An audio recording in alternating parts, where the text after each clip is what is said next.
It is Wednesday, March the 25th, the year of the COVID pandemic in the USA and around the world. And this is your friend Marc Lowrance here with a midweek update.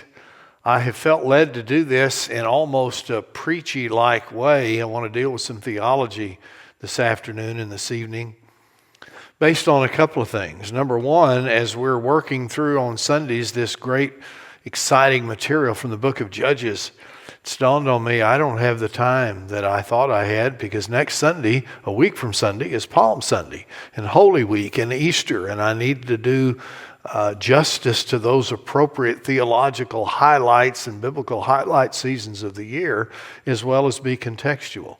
So we're going to have to jump ahead a little bit and do some Gideon stuff tonight and Sunday. And then I may have to come and revisit it if we're going to complete it after Easter. But anyway, I'm glad you're here.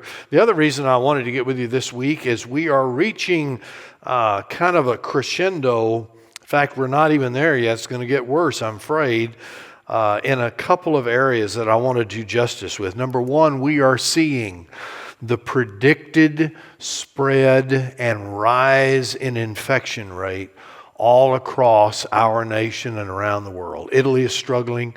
You may have seen that Prince Charles has been tested positive.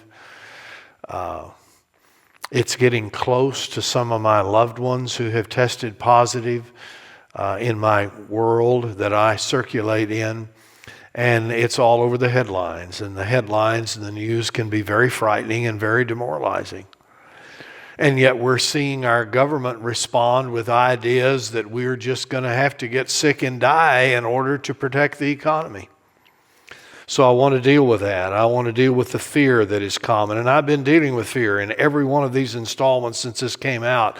But as I talk to the nurses and medical professionals of our church, as I deal with people at different levels, there is incredible fear, almost to the point of panic and folks being demoralized.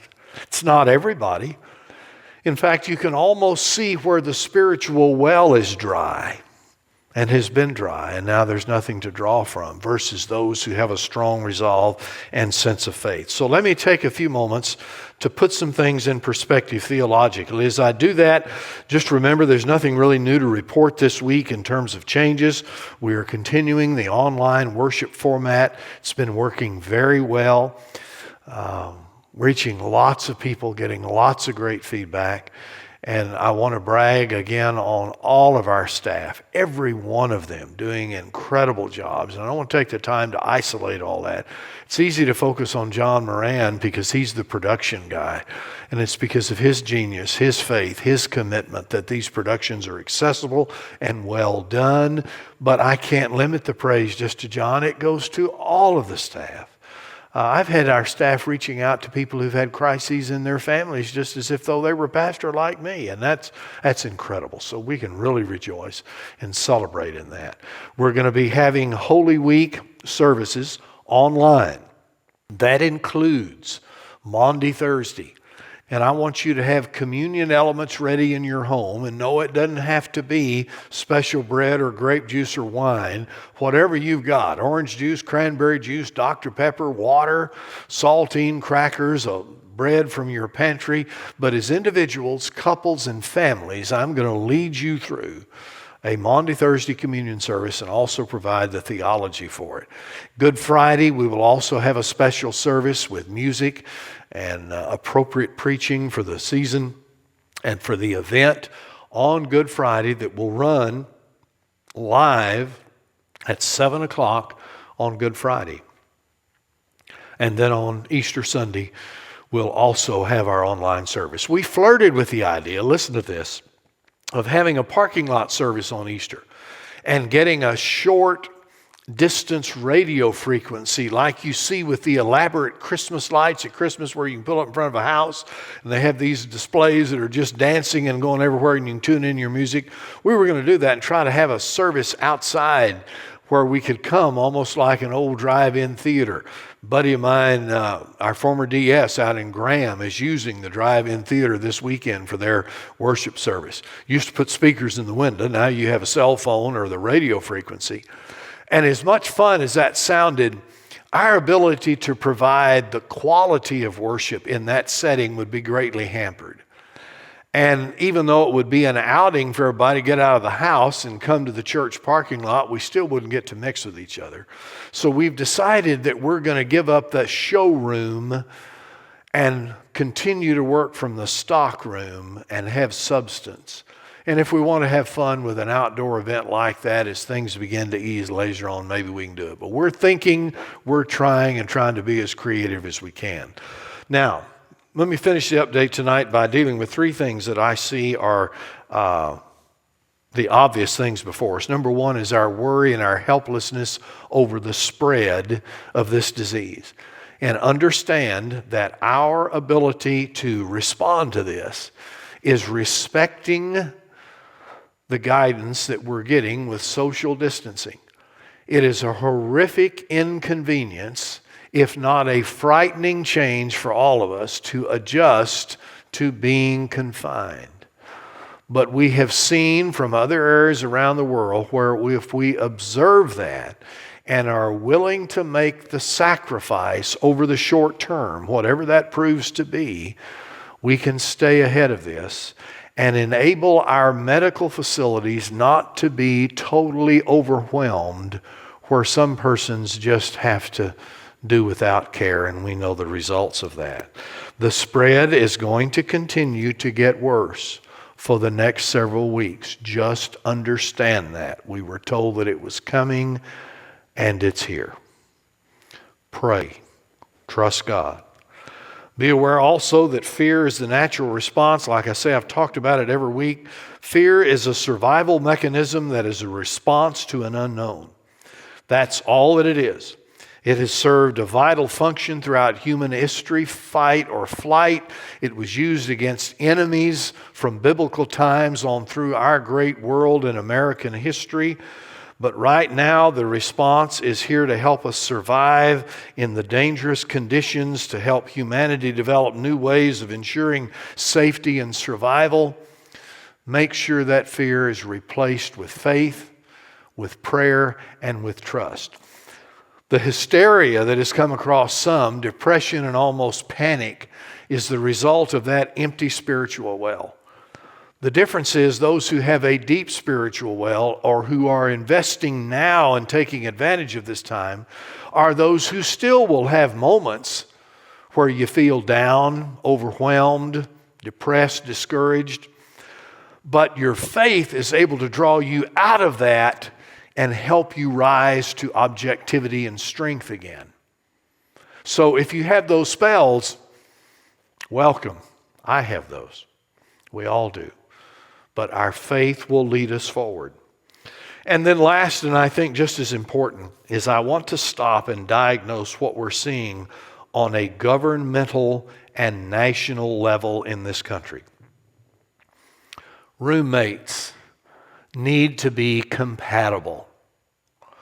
Husbands and wives need to be compatible. Somebody you're going to work on a project with, travel with, work with on an intimate level, you're going to be different people, but you got to be compatible. If you get two people that are totally incompatible with each other, the situation's not going to work. And that's the challenge we're facing right now as a world and especially as a nation. We have a disease that is exceedingly contagious and can be exceedingly problematic to human life. Some are just going to have mild symptoms. Some may not get it at all. Some are going to get really sick and it's going to be scary, and it's going to have a mortality rate that is high amongst many of our loved ones. It is a legitimate enemy. And the only answer we have right now until treatments are developed, if that happens at all, is the isolation and social distancing. But the other roommate you see is that of the impact it has on a capitalistic culture. The disease requires isolation and withdrawal, but a capitalistic economy requires interaction and business and transaction and all of the creativity that makes our capitalistic system work. You can't have both. And you can't deal with one without having catastrophic impacts on the other. Remove all the social restrictions and we think the economy is going to get better, but the impact on human life is going to be catastrophic. And yet, if you line with the social distancing and the isolation, the impact on the economy is catastrophic. And what do? And I hope you'll be patient and prayerful and supportive of our leadership on our national level. We all know that we don't have universal appeal with either side. We get frustrated and the news media plays that up. But understand, they're just like we are. They're caught between a rock and a hard place. And you got to be creative, and let's give them the support and the prayerful objectivity they need to deal with each side and do this ebb and flow. Let one take the lead and the other lay back, and then turn it around the other way. And don't let that impossible mix of the two opposites get you down. Because it's amazing that it's situations like this where God's grace can be most powerful. When we are vulnerable, when we are put in a corner, when we're in the wine press, as Gideon was, when we are vulnerable, that's when we're attuned to the magnificence of God's grace. So don't get down. Let your faith carry you through. And let me finish here by stepping over here and just reminding you that these kinds of issues, the COVID may be new, but the threat is not new to human life. And it's not new to people of faith. Listen to the Apostle Paul in 2 Corinthians 4, chapter 7 and following. But we have this treasure in earthen vessels to show that the transcendent power belongs to God and not to us. We are afflicted in every way, but not crushed, perplexed, but not driven to despair, persecuted, but not forsaken, struck down, but not destroyed. Let that faith override the worry, the fear, the helplessness, and carry you through one day at a time, because there is life, and there is great life beyond this. Let God transform us until then. Thank you for tuning in for this midweek update, and I'll be ready to preach and share with worship this weekend online.